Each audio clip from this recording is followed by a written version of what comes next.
Fala aí, garotadinha, usuário Planeta Bio, professor Júlio na área, e hoje nós vamos resolver juntos o vestibular de conhecimentos específicos, prova de biologia da gloriosa FMJ, Faculdade de Medicina de Jundiaí. Certo ou não, pessoal? Então vem comigo. Então tá bom. Aí a questão 5 da prova, né, original. Aliás, a prova da FMJ, né, pessoal, é uma prova de alto nível. Como vocês sabem, é a banca da VUNESP, é o mesmo pessoal que faz a prova da FAMEP, da FAMEMA, da Santa Marcelina, FMJ, mais a Santa Casa, mais o Einstein, próprio vestibular da Unesp, não é? Mas a FMJ ela tem uma característica, né? Na parte de biologia, as questões costumam ser muito técnicas, não é? E exige do candidato um bom conhecimento aí de biologia, né? Mas essa questão 5, ela é meio tradicional, ela está abordando aí alguns aspectos do núcleo celular. Olha só o que está dizendo aí a questão 5 da prova. Analise a eletromicrografia. Isso daqui, ó. Isso aqui é uma foto do núcleo interfásico do protozoário Trypanosoma brucei. Você sabe quem é esse cara aí? Esse cara é o causador de uma doença que não tem aqui no Brasil, né? Que é a doença do sono, né? Ela é mais endêmica lá na África, né? Mas a pergunta não tem nada a ver com o trypanosoma, tem a ver com o núcleo propriamente dito, né? Figurinha aqui está mostrando o quê? Está mostrando aqui o núcleo, o envoltório nuclear, ou o envoltório nuclear aqui, que é a gloriosa carioteca, não é isso? Afinal de contas, os protozoários são eucariontes. Material genético, é interfásico, muito provavelmente lá na fase G1 da intérfase. Tem aqui a eucromatina, o nucleolo, heterocromatina e tudo mais, né? Aí vem a pergunta A, qual que é a função do nucleolo? Tradicional pergunta, né? O nucleolo é aquele componente do núcleo que fabrica ribossomos. Os ribossomos nascem a partir dos nucleolos. E qual que é a constituição química da carioteca? Não tem muito segredo, né?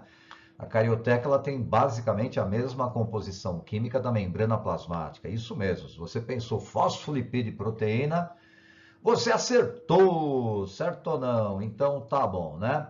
Mas aí tá a resposta do item A sem muitas delongas. A função do nucleolo é produzir ribossomos e o envelope nuclear, a carioteca, é constituída por fosfolipídios e proteínas. Aí a letra B já é um pouquinho mais técnica, né?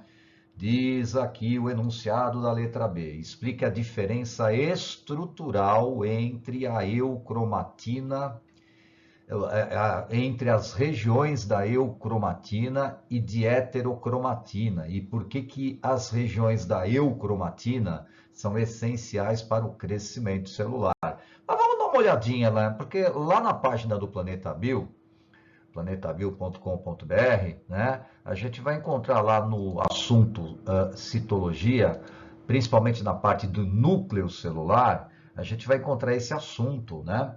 Então, o que, que acontece? Lá no período G1 da intérfase, basicamente quase toda a cromatina está descondensada. E só um pedacinho da cromatina que está condensada, né? Então, por exemplo, olha o desenho aqui, ó. O que, que a gente vai ter lá, principalmente no início da intérfase, principalmente lá no período G1 da intérfase, a gente vai ter uma eucromatina, né? A gente vai ter o cromossomo simples, quase todo o cromossomo desespiralizado, descondensado. Essa parte aí a gente chama de eucromatina. E alguns poucos pontos, né, do cromossomo condensados. Esses pequenos pontos condensados, um pouquinho mais grossos, espiralizados, a gente chama de heterocromatina. Bom, o que, que acontece? O G1 é o período mais intenso da célula, é o período de maior atividade metabólica da célula, muito por conta da eucromatina. Porque na eucromatina os genes estão um pouco mais ativos. Aliás, um pouco não, eles estão muito ativos. Ou seja, está rolando uma transcrição e uma tradução. Então lá o DNA está formando o RNA mensageiro, o RNA mensageiro está formando, né, depois que ele é traduzido pelos ribossomos, ele está formando, por exemplo, diversas proteínas, inclusive enzimas, né? E essas enzimas ativam o metabolismo, A célula passa a sintetizar muitas substâncias, o volume celular tende a aumentar. A heterocromatina, ela tem basicamente o seu material genético, entre aspas, desligado, pouco ativo, né? E a pergunta basicamente gira em torno disso, a pergunta B, né? Ele está falando isso, então explica a diferença estrutural. Então a eucromatina, ela está descondensada, a heterocromatina está mais condensada, né? E por que que as regiões da eucromatina são essenciais para o crescimento celular? Bom, como é que a gente pode responder isso sem muitas delongas? Aí uma sugestão nossa aí, né? A eucromatina é a região menos condensada ou desespiralizadas dos cromossomos, enquanto que a heterocromatina é a região mais condensada dos cromossomos ou espiralizada, né? A eucromatina, principalmente na fase G1 da intérfase, apresenta maior expressão gênica, os genes estão em maior atividade, né? Que leva à síntese de diversas enzimas e outras proteínas que ativam o metabolismo e o crescimento celular. Belezinha, pessoal? Então tá bom, vamos lá de questão 6. Meu Deus, uma questão de botânica e também de alto nível, hein? Uma questão que aborda um tema chamado fotoperiodismo das plantas, né? Ou seja, um assunto da fisiologia vegetal. O pessoal da banca da VUNESP gosta muito de botânica, né?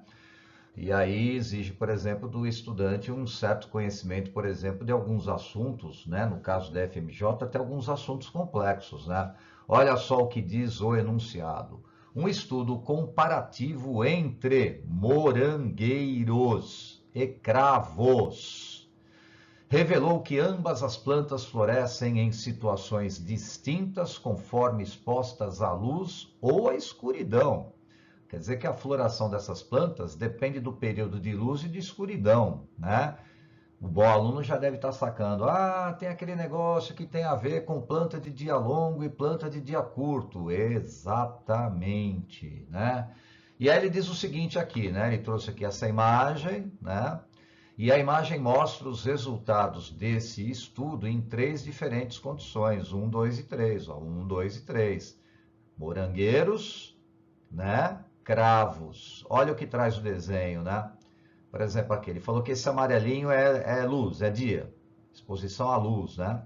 E o noite aqui é falta de luz, não é? Então tá bom. Se a gente olhar aqui, por exemplo, ó, o morangueiro, né? O morangueiro, ele, por exemplo, não floresce quando ele fica muito tempo exposto à luz.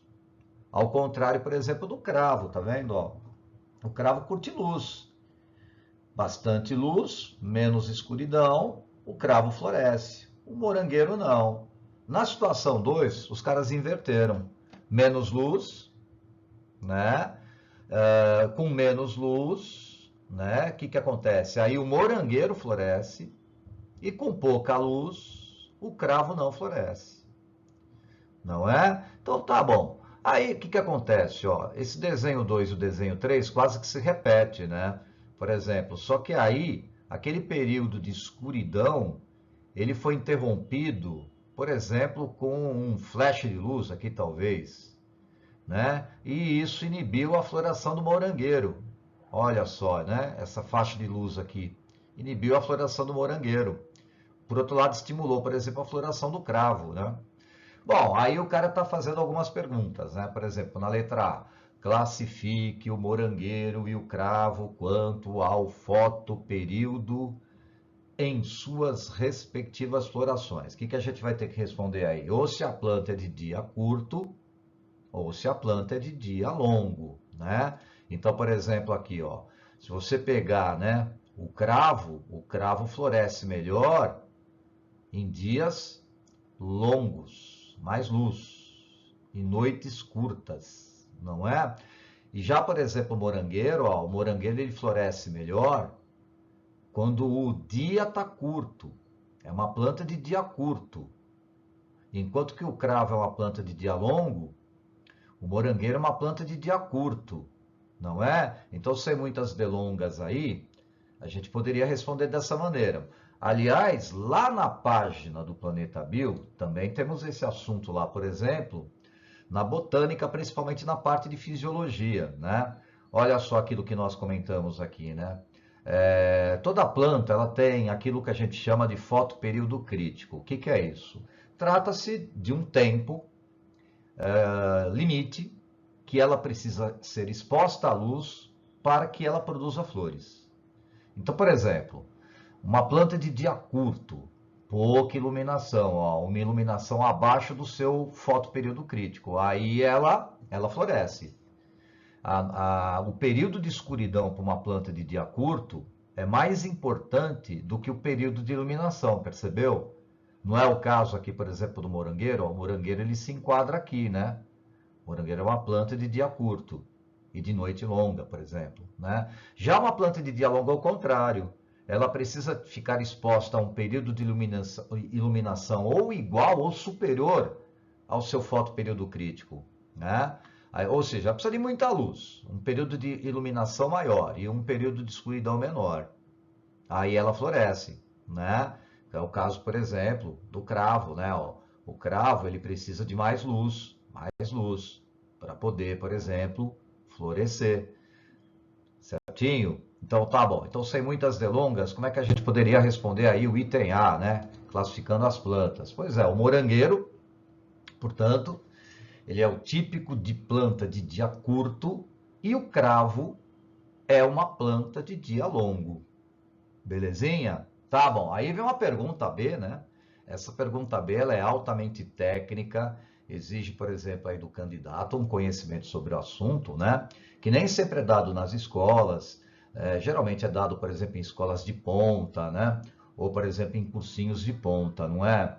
Mas aqui no Planeta Bio, né, pode contar com a gente, porque a gente trata desse assunto lá no nosso site, inclusive até com algumas videoaulas sobre o assunto, né? Mas olha o que ele pergunta aí no item B, né? Ó, explique por que que o morangueiro, cadê o morangueiro? Aqui, ó. Por que que o morangueiro não floresceu na condição 3, né? Ó, aqui, ó, ele não floresceu na condição 3. Esse flash de luz aqui, por exemplo, parece que atrapalhou o morangueiro, justificando sua resposta com base na conversão do fitocromo. O fitocromo é uma espécie de substância, né, que é uma espécie de substância capaz de absorver luz, principalmente luz, né, no comprimento de onda na faixa do vermelho, que pode ou não causar essa floração. Na verdade, o que que acontece? Dá um look aqui, que eu vou mostrar aqui para vocês, ó, né? As plantas, elas podem ter dois tipos de fitocromo. Ela pode ter, por exemplo, lá um fitocromo que a gente chama de fitocromo vermelho, muitas vezes é conhecido com a legenda PR. Esse fitocromo vermelho, ele não induz a floração, ele é meio neutro, né? E ele é chamado vermelho porque ele é capaz de absorver luz no comprimento de onda de 660 nanômetros, que é mais ou menos a faixa do vermelho, do espectro luminoso, né? Tá bom. Mas existe um outro fitocromo. Esse fitocromo, ele pode ou não estimular a floração, dependendo se a planta é de dia curto ou de dia longo, que é aquilo que a gente chama de fitocromo vermelho longo, que é esse cara que normalmente a gente representa com PFR. Vermelho longo por quê? Porque ele absorve, né, um comprimento de onda um pouquinho superior à faixa do vermelho, né, um pouquinho mais longo que o vermelho. É vermelho, mas um pouquinho mais longo, acima de 660 nanômetros, por exemplo, né? Pois é, né? O que que acontece? Quando, por exemplo, eu tenho uma exposição à luz, né? Por exemplo, quando o fitocromo vermelho ele é exposto à luz, o que que acontece? Em 2 palitos, rapidinho, esse fitocromo vermelho ele é convertido em fitocromo vermelho longo. E esse fitocromo vermelho longo, ele é bacana, genial, extremamente legal, estimula a floração das plantas de dia longo, como o cravo, né? Por exemplo. Mas ele é extremamente prejudicial, ele é inibitório para as plantas de dia curto, né? Ou seja, se tiver lá o fitocromo vermelho lá, por exemplo, por uma planta de dia longo, ela floresce, mas uma planta de dia curto ela não floresce. Na condição 3, o que que aconteceu, ó? Essa luzinha aqui, ó, ela interrompeu o período de escuridão. Por quê? Né? Porque aí o que, que aconteceu? Né? Nesse breve momento aqui, ó, nesse faixinho de luz aqui, o que, que aconteceu? O fitocromo vermelho foi convertido em fitocromo vermelho longo e inibiu a floração do morangueiro, porque ele inibe a floração das plantas de dia curto, que é o caso, por exemplo, do morangueiro. Então, como é que a gente pode responder isso, por exemplo, no vestibular, né? Bom, aí segue aí uma sugestão nossa aí, ó. Na presença de luz, o fitocromo vermelho, PR, rapidamente se converte em fitocromo vermelho longo, PFR, que inibe apenas a floração das plantas de dia curto, que é o caso do morangueiro, o caso do morango. Belezinha, pessoal? Mas então tá bom, vamos lá agora de questão 7. Mas Lorenzo, e aí, você tá indo bem aí na prova da FMJ? Não, não muito, mas por quê? Tá difícil? Não, é que eu vou prestar em SPM. Ah, então tá bom, é SPM, é humanas ali e tal, né? Então, biologia não é muito a praia deles, né, gente? A gente compreende, tá? Mas nós aqui somos de biológicas, viu? Ô Lorenzo, a gente tem que estudar, sabia? Então tá bom, então vamos lá. Olha o que diz aí a questão 7. Diz aqui que é uma questão de fisiologia, não é exatamente um assunto, né? Muito dado nas escolas, né? Nem muito nos cursinhos, não é isso? Só em escolas de ponta, em cursinhos de ponta. E claro, aqui no Planeta Bio a gente vai encontrar, por exemplo, esse assunto disponível lá nas suas páginas, né? Nas mulheres, a densidade óssea ou massa óssea aumenta progressivamente até 30 anos de idade, até cerca de 30 anos, né? Quando os ossos são mais fortes. Beleza. Depois desse período, ela diminui gradualmente. A diminuição da densidade óssea acelera após a menopausa, que ocorre em média em torno de 51 anos, né? Meio variável, né? Em média aí 51 anos. Olha só o que traz o gráfico, né? Densidade óssea, em função do quê? Da idade em anos, né? Então, por exemplo, a densidade óssea crescendo mais ou menos aqui até a faixa dos 30, dos 30 em diante já tem uma diminuição da densidade óssea e chegamos aqui num período crítico na vida da mulher, né? Que é a menopausa. Na menopausa já consideravelmente cai aqui, por exemplo, a densidade óssea da mulher, que pode, em alguns casos, né, levar até a osteoporose. Aí a mulher, por exemplo, ela, muitas vezes, né, para não ter algum quadro grave de osteoporose, ela tem que fazer uma reposição do cálcio, talvez até utilizar a vitamina D, né, também fazer uma reposição hormonal. Ou seja, ela vai conversar com o médico dela, vai ser monitorada e o médico e a mulher vão escolher qual que é a melhor forma de mitigar por exemplo, essa queda de densidade óssea em função da menopausa, né? Bom, aí a letra A, ela é mais suave, olha o que diz aqui, né? Meio tradicional. Qual vitamina está diretamente relacionada à absorção intestinal do cálcio? É a vitamina D, né, gente? A vitamina D, uma pequena parcela dela vem através da alimentação, mas a maior parte da vitamina D é produzida pelas células da pele, né? Quando elas são expostas a uma dose pequena de radiação ultravioleta. Essa vitamina D, o que que ela faz? Ela aumenta a taxa de absorção de cálcio pelas vilosidades intestinais, né? Ou seja, a vitamina que está relacionada, né, à absorção intestinal de cálcio é a vitamina D, né? E qual hormônio ovariano, com concentrações muito reduzidas após a menopausa, está diretamente associada à degradação da matriz óssea? Nesse caso, é o hormônio estrógeno. O que que acontece? A partir da menopausa, praticamente o ovário da mulher produz uma quantidade muito pequena de estrógeno e também de progesterona. O estrógeno cai, né, a partir da menopausa. E esse estrógeno, o que que ele faz, né? Esse estrógeno, essa queda de estrógeno, essa diminuição de estrógeno, passa a ativar mais células do osso, nós vamos ver isso daqui a pouco, chamadas de osteoclastos. Esses osteoclastos, eles são responsáveis pela degradação da matriz óssea, né? Lá no osso a gente tem os osteócitos, os osteoblastos, esses aí eles constroem a matriz óssea, né? E temos os osteoclastos. Enquanto que a taxa de estrógeno estiver alta, a taxa alta de estrógeno, ela inibe um pouco a atividade desses osteoclastos. Mas com a queda do estrógeno, os osteoclastos são menos inibidos e aí eles passam a aumentar a taxa de degradação dessa matriz óssea. E nesse caso aí, por exemplo, né, pode, por exemplo, causar um enfraquecimento dos ossos, até, por exemplo, levar a uma osteoporose. Então, sem muitas delongas, né, gente, respondendo aí o item A, a gente poderia responder dessa maneira, né? A vitamina D está relacionada à absorção intestinal de cálcio. Respondemos aí uma parte da questão, né? E a diminuição dos estrógenos durante a menopausa está associada à perda da matriz óssea. Belezinha? Então tá bom. Aí a letra B é uma pergunta altamente técnica, né? Exige, por exemplo, do candidato um conhecimento muito profundo de tecido ósseo, de funcionamento, por exemplo, do sistema endócrino, em particular aí das paratireoides, né?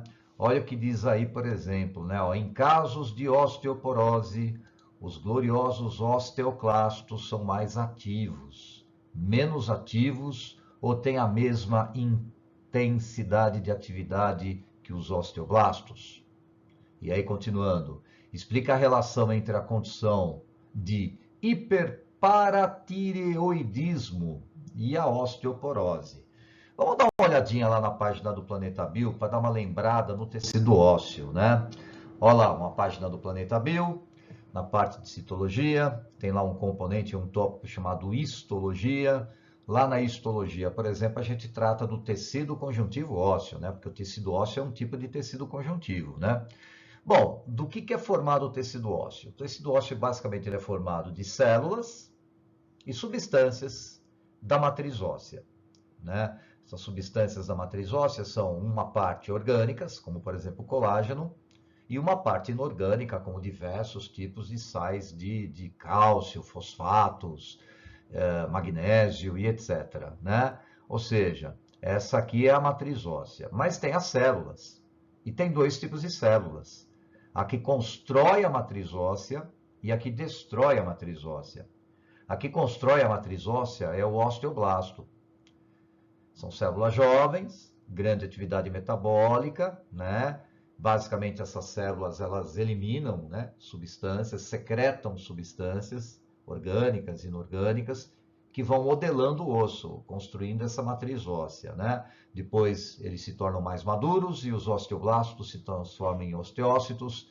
Esses osteócitos, eles diminuem um pouco a atividade metabólica deles. Mas acontece que lá no tecido ósseo, a gente também tem outras células, né, chamadas de osteoclastos. E esses osteoclastos, eles remodelam o osso quando há necessidade. O osso sempre está se reconstruindo, né? Então, esses osteoclastos, em determinadas situações, o que eles fazem? Basicamente, eles enfraquecem essa matriz óssea e, basicamente, eles destroem essa matriz óssea, reabsorvem essa matriz óssea. Então, quando o osteoblasto está construindo a matriz óssea, sintetizando essa matriz óssea, né?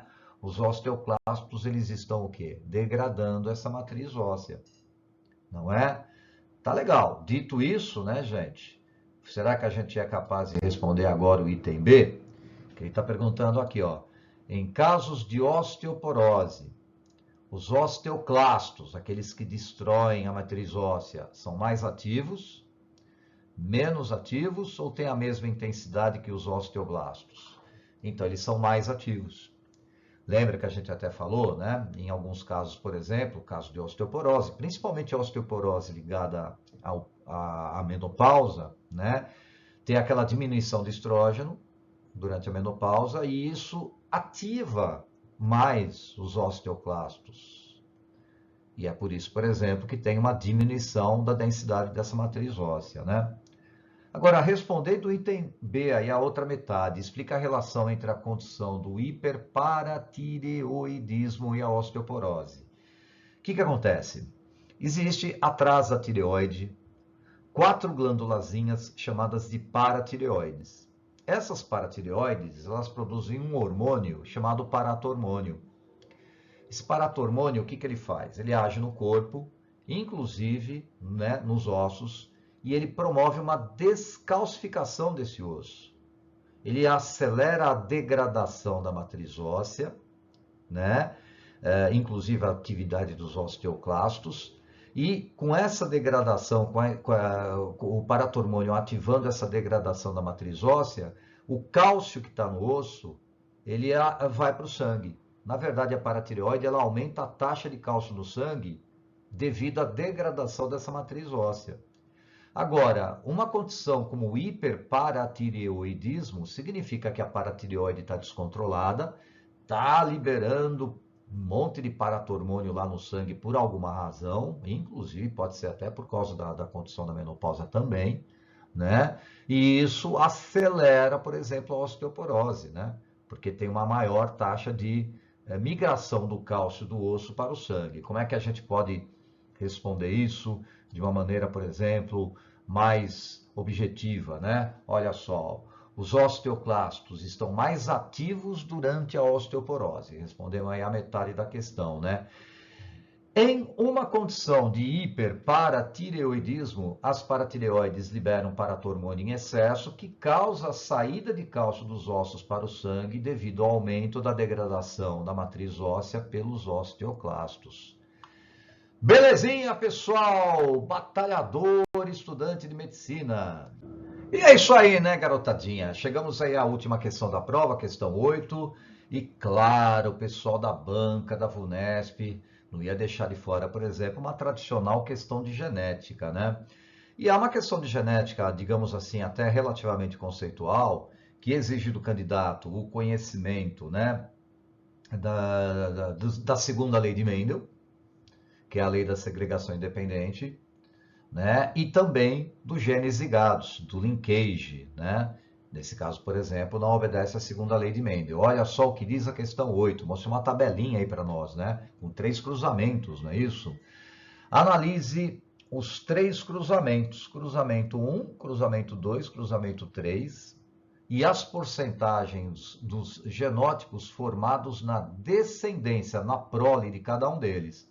Ah, beleza. Então, o que o cara fez aqui? Ó? Ele fez um cruzamento 1, cruzou aqui um duplo heterozigoto, né? Um dizigótico, azão, azinho, bezão, bezinho, com um duplo recessivo, azinho, azinho, bezinho, bezinho. Resultado, deu 25% de cada genótipo lá na prole, né? 25% de azão, azinho, bezão, bezinho, 25% de azão, azinho, bezinho, bezinho, 25% de azinho, azinho, bezão, bezinho e 25% de indivíduos com genótipo azinho, azinho, bezinho, bezinho. Legal, né? Cruzamento 2, aparentemente ele cruzou, por exemplo, indivíduos com o mesmo genótipo, tá vendo? Ó? Geração parental aqui é a mesma, basicamente, com o mesmo genótipo, né? Então, de novo, aqui ó, um duplo heterozigoto com um duplo recessivo, só que aí o resultado foi diferente. 50% de azão, azinho, bezão, bezinho, 50% de azinho, azinho, bezinho, bezinho. Ué, por que será que ficou diferente? Aí no cruzamento 3, parecido também, né? Os genótipos dos genitores são parecidos. E aí o cruzamento 3 obteve também os mesmos genótipos, né, do cruzamento 1, só que em proporções diferentes, né? Muito bem, pergunta bem legal, bem conceitual aí de genética, né? Aí vem o item A, justifique com bases nos resultados obtidos pelos 3 cruzamentos, qual deles indica um caso de segregação independente. Muita calma nessa hora. Olha só o cruzamento 1 aqui, ó. Se a gente pegar aqui, por exemplo, o cruzamento 1, né? Parece ser um caso de segregação independente. O que significa? Ó, eu tenho aqui um duplo heterozigoto, número 1, cruzado aqui com um duplo recessivo, azinho, azinho, bezinho, bezinho, né?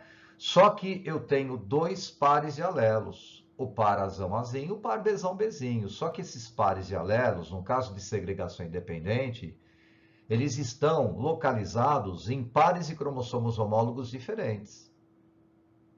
E quando eu tenho pares de alelos localizados em homólogos diferentes, a segregação é independente, né? E é o caso, por exemplo, que a gente comenta da segunda lei de Mendel. E nesse caso, um duplo heterozigoto, por exemplo, esse cara aqui, ó, azão azinho, bezão bezinho, em caso de segregação independente, ele vai fabricar gametas na mesma proporção, 25%. Ou seja, esse cara número 1, ele vai produzir o gameta azão-bezão, azão-bezinho, azinho-bezão, azinho-bezinho, na mesma quantidade, 25%. E o cara lá, né, o número 2, como ele é azinho, azinho, bezinho, bezinho, 100% dos gametas desse indivíduo vão ser gametas do tipo azinho-bezinho. Se esse gametazinho bezinho fecundar os gametas do número 1, né, vamos obter na prole essa proporção, a mesma que está aqui na tabela, percebeu? É bem segregação independente isso, né, gente? Olha lá, né? Azão, azinho, bezão, bezinho, 25%, azão, azinho, bezinho, bezinho, 25%, azinho, azinho, bezão, bezinho, 25%, azinho, azinho, bezinho, bezinho, 25%. E isso quando é segregação independente, e isso quando os alelos estão localizados em pares de cromossomos homólogos diferentes. Mas, em caso de genes ligados, em linkage, né, a gente não chegaria nessa proporção. Genes ligados significa que eu teria dois pares de alelos localizados no mesmo par de cromossomos homólogos. Então, o azão azinho e o bezão bezinho, por exemplo, no duplo heterozigoto, eles estariam localizados no mesmo par de cromossomos homólogos, né? E pelo andar da carruagem, nesse caso, né, quando eu tenho, por exemplo, né, dois pares de alelos localizados no mesmo par de cromossomos homólogos, no caso de um duplo heterozigoto, esse duplo heterozigoto, ele poderia ser linkage cis e linkage trans. Aí esse cruzamento 2 está com cara de ser o quê? Linkage do tipo cis. Vamos dar uma olhadinha? Olha só, né? O que nós fizemos aqui, ó? Esse cara aqui, ó, azão, azinho, bezão, bezinho, é esse cara aqui, ó, tá vendo? É cis. Cis significa alelos dominantes localizados, né, no mesmo cromossomo homólogo e alelos recessivos localizados no outro cromossomo homólogo. Dominante com dominante, recessivo com recessivo. Ou seja, a gente pode representar, por exemplo, o genótipo linkage cis dessa maneira, né? Azão, bezão, traço, azinho, bezinho. E o caso, por exemplo, do indivíduo que é duplo homozigoto, dessa outra maneira. Se não tiver crossing over, que é o que parece, né? Olha só o resultado, né? O cara, por exemplo, admitindo que não houve permutação, que não houve um crossing over. O indivíduo número 1 cis, ele vai produzir gameta azão bezão e gameta azinho bezinho apenas 50% do gameta azão bezão, 50% do gameta azinho bezinho. Né? Já o indivíduo, por exemplo, duplo recessivo, ele vai produzir 100% de gameta azinho bezinho. Se esses gametas eles forem todos unidos, né, por fecundação, o que vai acontecer? Ó? Na prole, né, vai formar aqui, ó, um indivíduo com o genótipo azão bezão, azinho bezinho, do tipo cis também, né, 50%, que é o que parece o resultado aqui, né, ó. E também vai formar 50% de indivíduos azinho, azinho, bezinho, bezinho, que é o que parece que aconteceu aqui. Não é?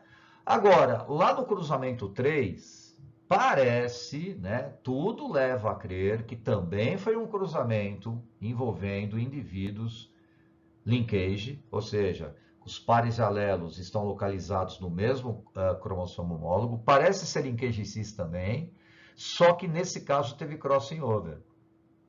Algo parecido com isso que nós estamos falando aqui, gente. Né? Então imagina, por exemplo, aqui, nesse caso, ó, o indivíduo azão, azinho, bezão, bezinho seria esse daqui, ó. A gente pode representar o linkage cis dessa maneira também, né? Azão, bezão, traço, né? Azinho, bezinho. E o indivíduo, por exemplo, aqui que é duplo homozigoto recessivo, né? azinho, bezinho, barra, azinho, bezinho. No caso, né, de indivíduos que têm esse genótipo e estão no linkage cis, teoricamente eles só vão produzir gametas recombinantes se tiver, por exemplo, um crossing over, né? Que a princípio ele produziria, por exemplo, né, se fosse, por exemplo, né, um caso de linkage sem crossing over, a princípio ele produziria apenas os gametas parentais, o azão, bezão e o azinho, bezinho. Mas se tiver crossing over, trocar um pedacinho de cromossomo homólogo de um lado para outro, ele também poderia produzir, por exemplo, gametazão, bezinho e gametazinho, bezão, né? Geralmente os gametas recombinantes, eles estão em menor quantidade. E os gametas parentais, eles estão em maior quantidade, né? Ou seja, esses gametas aqui parentais, provavelmente em maior quantidade, e esses gametas recombinantes em menor quantidade. Bom, o indivíduo aqui que é duplo homozigoto recessivo, ele vai produzir 100% de gametazinho bezinho. Pelo resultado obtido aqui no cruzamento 3, esse cruzamento 3 ele foi obtido a partir de um cruzamento parecido com esse que a gente está colocando para vocês aqui na tabela, percebeu? Né? Ou seja, ele obteve 39% de gameta de indivíduos, né, com o genótipo azão, azinho, bezão, bezinho, bezinho, né? Por exemplo, ele produziu também 39% de indivíduos com gameta, com genótipo azinho, azinho, bezinho, bezinho, e em menor quantidade os indivíduos recombinados, né? Ou seja, 11%, né, de indivíduos com genótipo azão, azinho, bezinho, bezinho, e 11% de indivíduos com genótipo azinho, azinho, bezinho, bezinho. Não é? Era isso aqui. Aliás, ou melhor, azinho, azinho, bezão, bezinho, né? Mas vamos lá, vamos responder então o item A e o item B, né? Diz aqui o item A: justifique com base nos resultados obtidos pelos 3 cruzamentos, qual deles indica um caso de segregação independente. Então, como nós falamos, o cruzamento 1, né? No caso de segregação independente, o cruzamento entre duplo heterozigoto, azão, azinho, bezão, bezinho, com duplo homozigoto recessivo, no caso azinho, azinho, bezinho, bezinho, gera uma prole constituída por indivíduos azão, azinho, bezão, bezinho, azão, azinho, bezinho, bezinho, azinho, azinho, bezão, bezinho e azinho, azinho, bezinho, bezinho, na proporção de 25% cada um. Proporção 1 para 1 para 1 para 1. Um quarto de cada um, né? E na letra B, qual dos 3 cruzamentos indica um caso de genes ligados, ou seja, linkage, com ocorrência de permutação, ou seja, genes ligados com crossing over, linkage com crossing over, que é o cruzamento 3 ali, né, gente? E qual que é a taxa de recombinação? Olha, a taxa de recombinação, o que a gente pode fazer? É meio fácil, né? Nesse caso, desse exercício, a gente poderia estabelecer a seguinte relação, ó. Esses indivíduos aqui, eles foram gerados por gametas recombinantes. Em geral, eles estão em menor quantidade. Então, se a gente pegar e somar esses 2 indivíduos, 11% mais 11%, pelo total de indivíduos da prole, nós vamos obter a taxa de recombinação. Então, nesse caso, né, respondendo o item B, bom, então, genes ligados com ocorrência de permutação foi o caso do cruzamento 3, e a taxa de permutação, nesse caso, pode ser obtida por meio da seguinte relação: número de indivíduos gerados por gametas recombinantes, né, dividido pelo número total de indivíduos. Então, 11 mais 11, 22, dividido sobre 100. Ou seja, exatamente 0,22, 22%. Essa é a taxa de recombinação. E é isso aí, turminha. Terminamos então, né, a correção aqui da prova de conhecimentos específicos da Faculdade de Medicina de Jundiaí, vestibular 2026. Um grande beijo aí para vocês, né, batalhadores, estudantes para as faculdades de medicina, tá? Beijão, tchau, tchau, gente!